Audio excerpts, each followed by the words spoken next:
What's up, HyperFast Nation? On this episode of the HyperFast Agent Growth Show, we are bringing you another amazing speaker from the 2026 HyperFast Summit.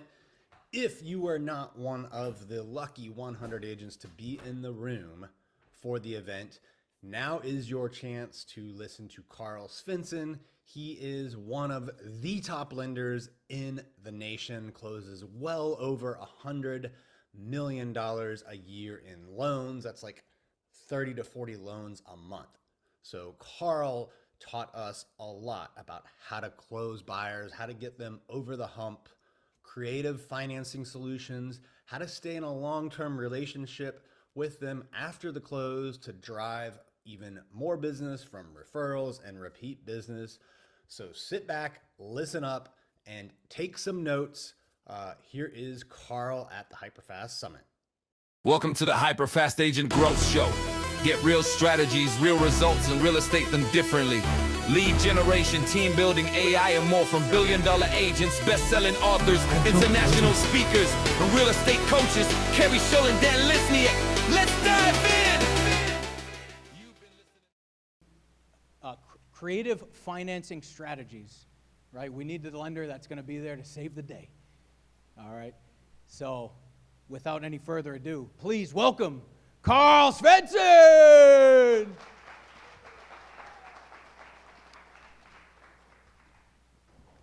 Good morning, HyperFast. Can we get a round of applause for Dan and Kerry? Thank you so much, Dan and Kerry, for putting this together. I'm so grateful to be here. So, who wants to increase their GCI? Show of hands. Who's brave enough to say, I don't know what GCI is? Anyone? Everyone knows what it is? Okay, great. We want to help you guys make more money, okay? And during my segment today, the overarching theme is going to be being relentless, okay? If you're a religious person and you pray for more business, you're going to get more challenges, okay?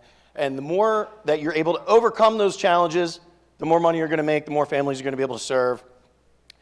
And the reason I use challenge is because there are no problems on my team. There are no problems in my business.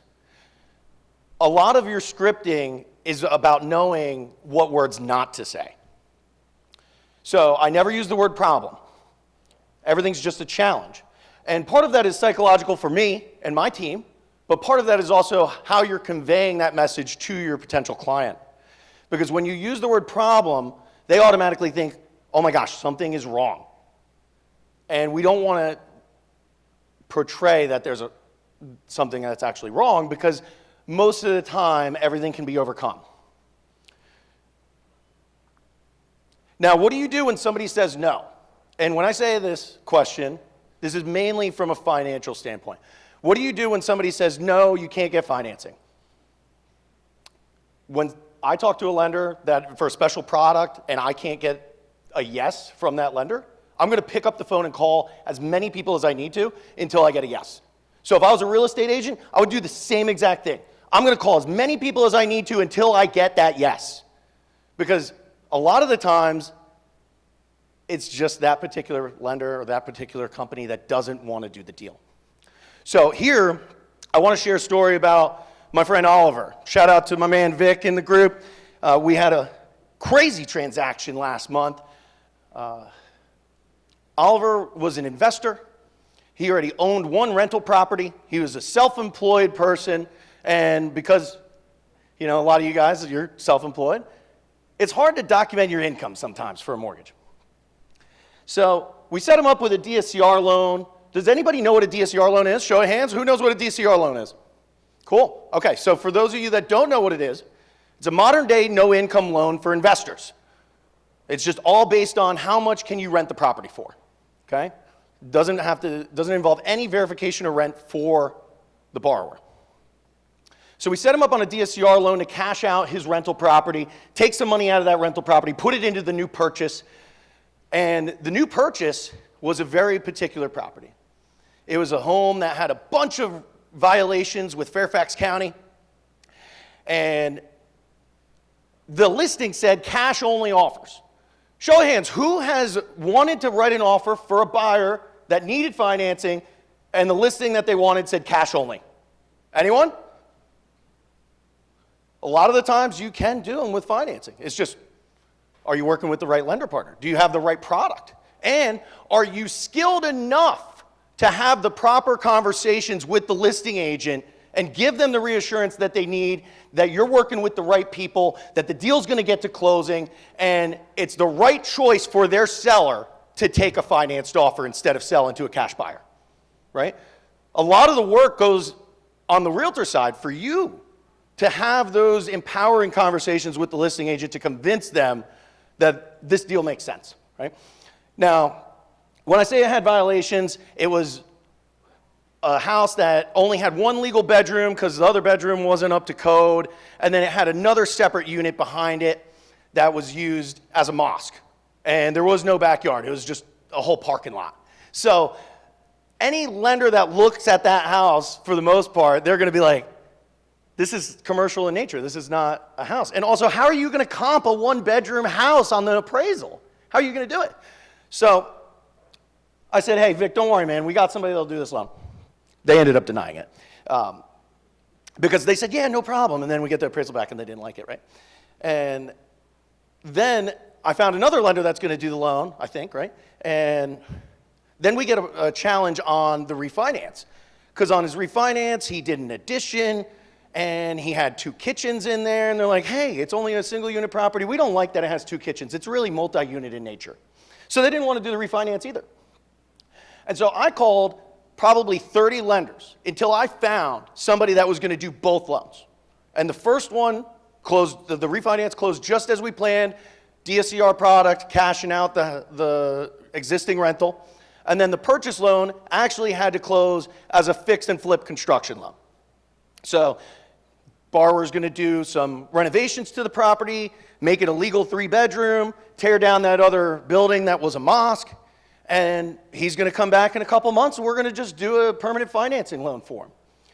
But on the surface, as an agent, if you just take a listing at face value and you think it can't be done, you're going to turn away potential business, right? That was a deal that happened because we were able to work together, be relentless, and call the people that we needed to call until we found somebody that was willing to do it.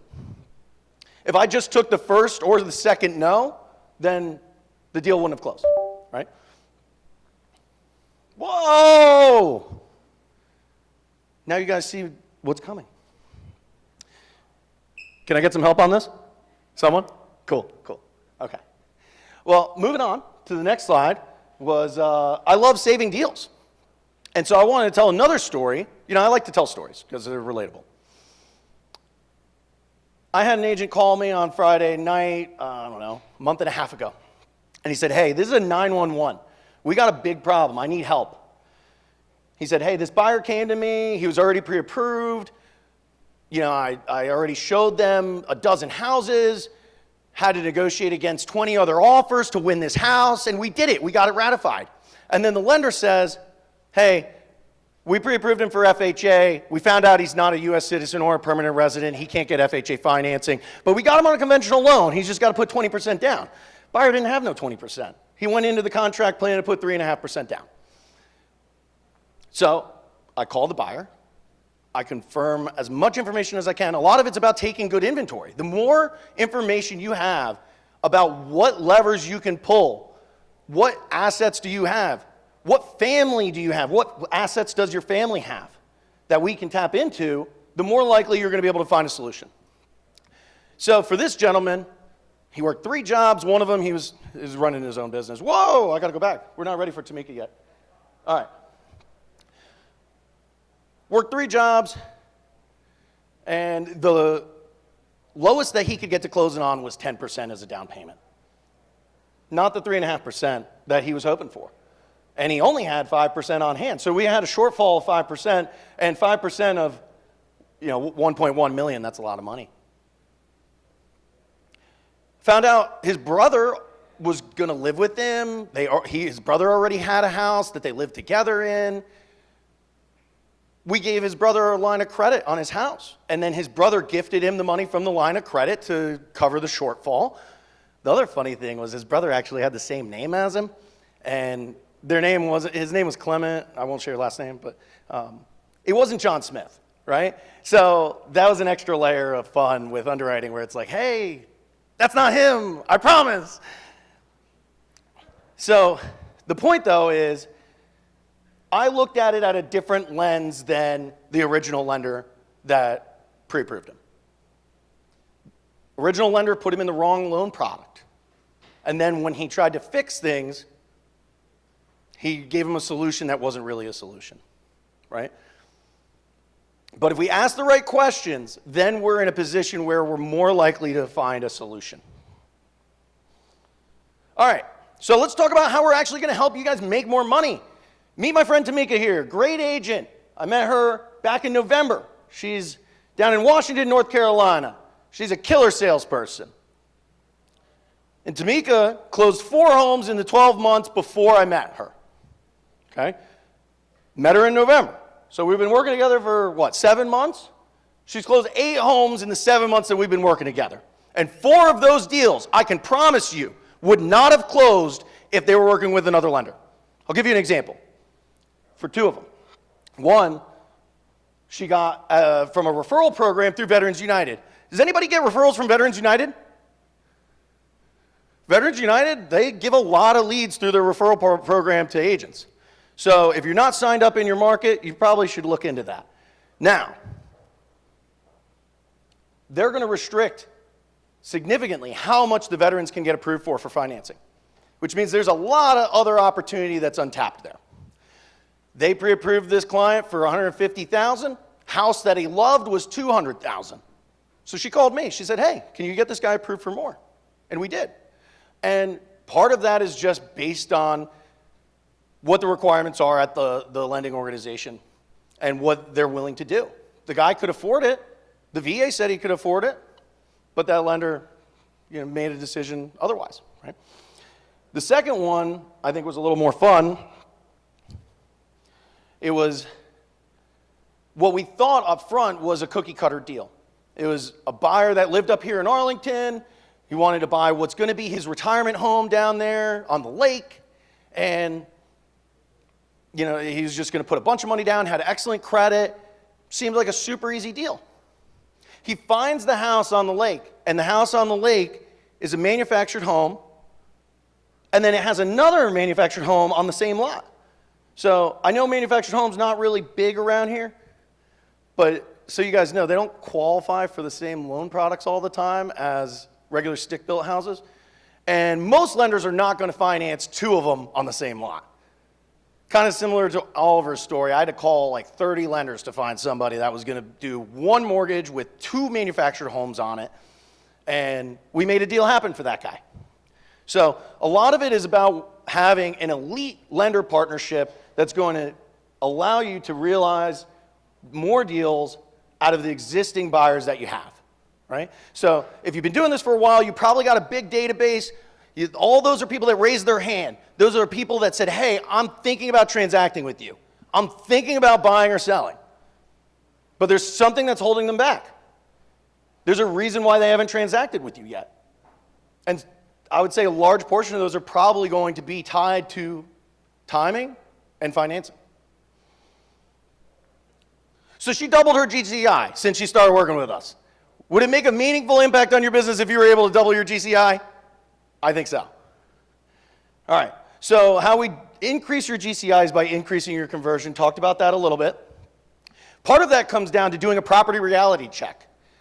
And if you want to learn more about the reality check, you're going to have to join the mastermind tomorrow with Dan and Carrie. So I'm not going to talk about that here. You have to know how to navigate tough deals. Okay, so a little bit about myself, if you guys haven't met me. I do see a lot of familiar faces in the room, a lot of friends. But for those that don't know me, I started about 10 years ago at a small mom and pop mortgage company. And that company, their whole marketing strategy was to send direct mail to people who had credit scores less than 640. And every single deal that came through that organization was a tough deal. And it was the greatest introduction to the business that I could have ever asked for. because it allowed me to realize what are my true limitations. How low can I go on certain credit situations?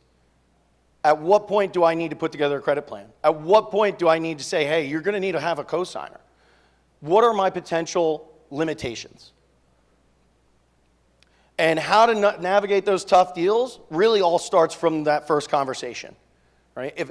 If you have an elite lender partnership and your lender is making the right action plan for that lead, then they're going to transact with you at some point. It might not be today, right? But we want to make sure that if they can't transact today, we want them to be able to transact at a later point in time. And the only way they're going to do that is if they have a clear path of how that's going to be accomplished. We have access to more programs. So I'm not going to talk a whole lot about programs because that's kind of boring in my opinion. Somebody mentioned earlier about it being, didn't want it to be a snooze fest. So I only wanted to highlight 3 programs for you guys. And any questions you have on these, I'm willing to take at the end. Or you can find me, later on. So first one is what I was talking about with my friend Clement. Is a fast funding HELOC. It can fund in 5 business days. There's no appraisal. There's no title. It's the most versatile mortgage product in the business right now. It's incredible. So if we weren't able to whip out that fast funding HELOC for that guy's brother, then we wouldn't have been able to cover that shortfall of money for the extra 5% in down payment.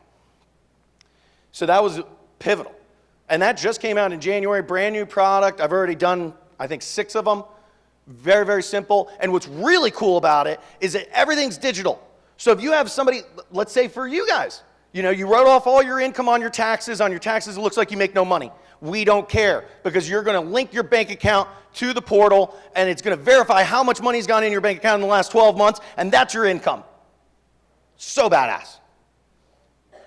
Second one I want to highlight for you guys is we have the most versatile bridge loan in the entire country. Who knows what a bridge loan is? Show of hands. Cool, okay. So for those that did not raise their hand, a bridge loan is an extra loan that we give to the home buyer and future home seller in addition to their purchase loan. The whole value of using a bridge loan is to help somebody buy before they sell. Now, not all bridge loans are created equal. Most bridge loans require them to be able to afford the payment on the bridge, the payment on their current mortgage, and the payment on the new house loan. That's no good, right? All it does is, a traditional bridge, all it does is help you move the equity over from your current house to the next house. But if you use what's called a cross-collateralized bridge loan, it pays off the existing mortgage, there's no payments due, you get back as much money as you want, and you can use it however you want. You can use it to upgrade the new house. You can use it to get new carpet and paint on your future listing. How much easier is it to sell a house that's vacant, that's gotten all the touch-ups? The value proposition is that you're going to help them sell their house for a higher dollar value. They're going to make more money. The biggest objection is, bridge loans come with closing costs. Yeah, it ain't free. It's fairly minimal, but if you can make more money selling your existing home because you're able to move out, you get the convenience of a smooth transition, but then you can do some touch-ups to the property, make the property more attractive, and put yourself in a position to elicit more offers and get a higher sales price. You probably can make that money back plus some on the sale of the existing home. So what it's going to do is going to help unlock more transactions, right? Think about how many past clients you have in your database that their home no longer fits them, and the only reason they have not moved is because they haven't found the house that they wanted yet, and they don't want to put their house on the market. They don't want to be in a position where they lose their home and have no home, right? Put their home on the market, they sell their house, and then they're just at the mercy of whatever inventory is on the market right then and there. So it allows them to move on their own time, right? Whenever the house that they want shows up, they buy it, and then they list their house with you. Also, cross-collateralized bridge gives them 12 months to pay off the bridge loan, 12 months to sell their house. So that's another question where it's like, hey, what if I don't sell my house? I'm going to lose my house. That's not going to be in play. Now, last thing I want to share with you guys for programs is the most versatile investor product that I've seen ever come out. It's a 10% down, no mortgage insurance investor product. How many of you know investors and want to work with more investors? Show of hands. You want to do more investor business? All right. Well, if you're in a market, especially that the cash flow works well, because in some markets, the cash flow works very, very well with little money down still. In Northern Virginia, that's tough, right? But then you can provide your investor clients with increased leverage. If they only have 20% that they want to put into a house, well, instead of getting one rental, now they can get two, right? And the interest rates are extremely on par with if you just did a regular conventional 20% down. So there's really no loss. It's just, hey, do the cash flow numbers make sense, right? And most importantly, what I've learned in the mortgage business is a lot of the stuff that we have, like as programs that we want to talk about, that we get excited about, most of the time people don't end up using that product anyway. So it's an opportunity for you to bring more value, because nobody else has that product, by the way. Bring more value, get more conversations going, and differentiate yourself from the competition. The last thing is managing your database. Oh, I skipped all these. We talked about tough deals. We talked about more programs. Let's talk about managing your database. So as a true partner, your lender partner should be managing your database. And the way that our database works is I create a profile for every single agent that I work with. Every single agent that refers me a buyer, they got a profile. And every single buyer is linked up to that agent's profile. So here's an example. I got my man Robert here, killer agent. I always joke around, if it's less than $1 million, Robert doesn't do it. That's not true, but I can easily put notes into my CRM on when the last time was I talked to the client and what the conversation was, and I can send them a whole pipeline database email update and say, hey, Robert, this is what's going on with Robin. This is what's going on with Beth. This email actually had like 12 clients on it, and it was an update on 12 different clients that we had recently talked to, and there's some gold in there. Obviously, I'm going to talk to you on the phone all the time, right? But one of the gold nuggets in there was, hey, lady's on hold because she's waiting for her oldest daughter to buy first, and we need to get in front of her oldest daughter because there's another transaction there because we haven't talked to her oldest daughter, right? So the point is you're really busy. You're out there in the field. You're trying to get more clients. There's going to be a point in time where something falls through the cracks. You're going to lose somebody because you forget about them. Because we talk to so many people. We're not going to, because they're all right there. The better you manage your database, the more business you're going to close, hands down, point blank, because it's going to remind me and my team when the last time was we talked to them. It's like, hey, you haven't talked to this person in a week. You need to call them. How do we refer strongly to our lender partner? I'm not going to get too deep into this. How much time do I have? 10 minutes, okay.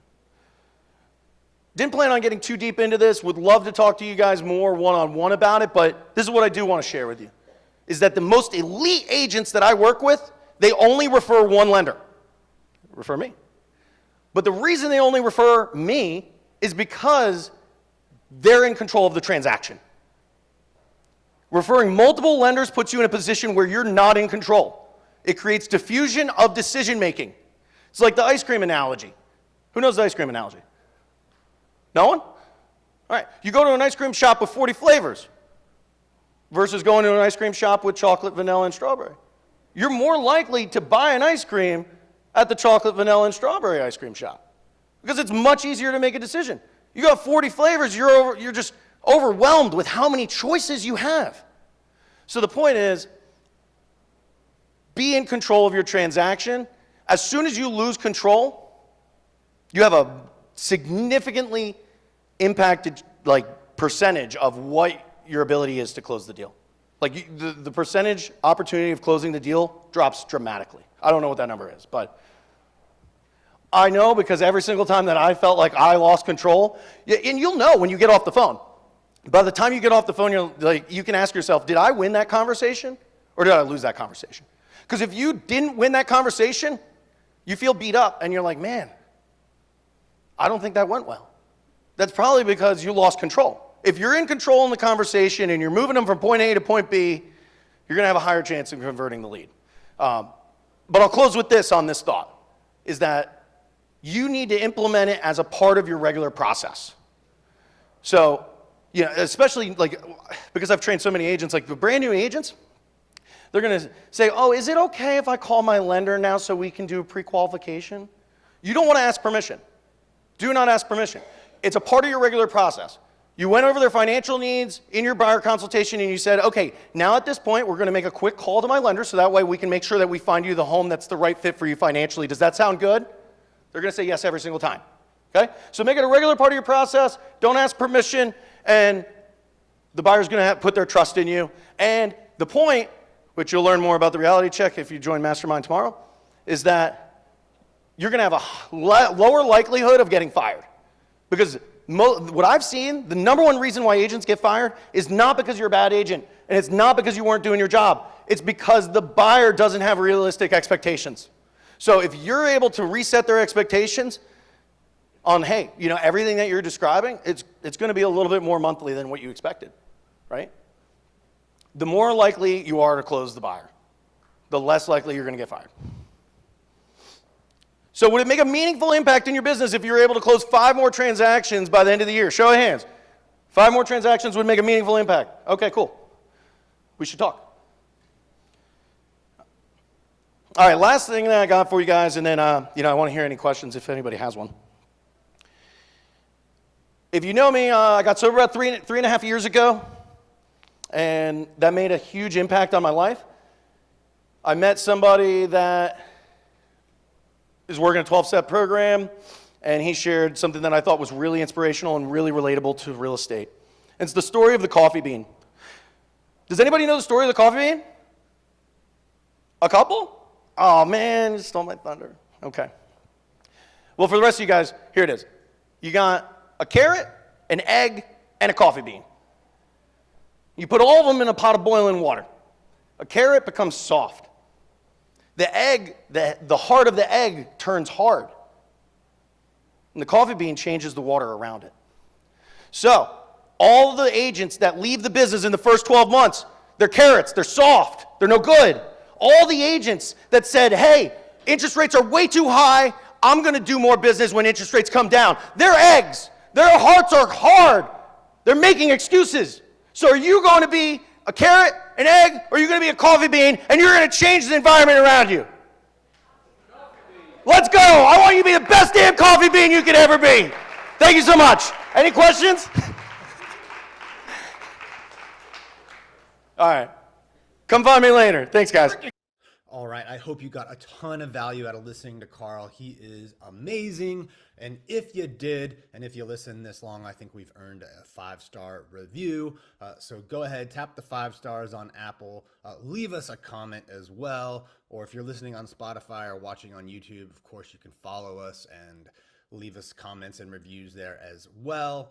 And use the comment section to ask questions about what you want us to cover in the future episodes on this show, because we are in the business of helping real estate agents. One of the ways we do that is through partnering with agents at eXp Realty. So if you're listening to this and you're an agent not at eXp Realty and want to learn what it's about, and it's way more than just lower caps, lower fees, great training, you have the ability at eXp Realty to build revenue share, right?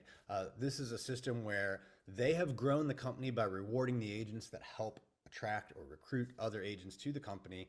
And when you join eXp, you get to pick a sponsor. If you pick us as a sponsor or someone in our group, we give you a ton of more benefits than just what you get at eXp, which is already tremendous enough, right? When you join our group, you get access to Harris Premier Coaching from Tim and Julie Harris, some of the best real estate coaches in the planet. You get all of the HyperFast Agent recordings, trainings. You get weekly, multiple weekly masterminds led by Carrie, myself, and other leaders in our group. And most importantly, we help you build your own revenue share, because we want to help agents get off the transaction treadmill, right?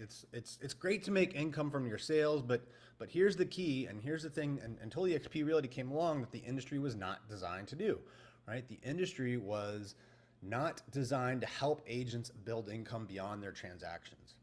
And if your income is solely transaction based, you don't really have a business, you have a high paying job. We want to help agents build real wealth and have real leverage in their business. And it's not just about helping you, the other agents you bring on, you're helping them as well. So you're going to make a massive impact. So if you want to learn more about partnering with Carrie Scholl and I at eXp Realty, send me a DM on Instagram at the Dan Lesniak, or you can text me on my cell phone, 703-638-4393. I would be honored to have a conversation with you, walk through the numbers with you, walk through the opportunity, answer any questions you have. I would be so honored to have that conversation. So thank you for listening to the show. We'll see you next time. You've been listening to HyperFast Agent Growth Show with Karl Svendsen and Dan Lesniak. Real strategies, real results, real estate done differently. If you love this episode, tap subscribe and share it with another agent who's ready to grow.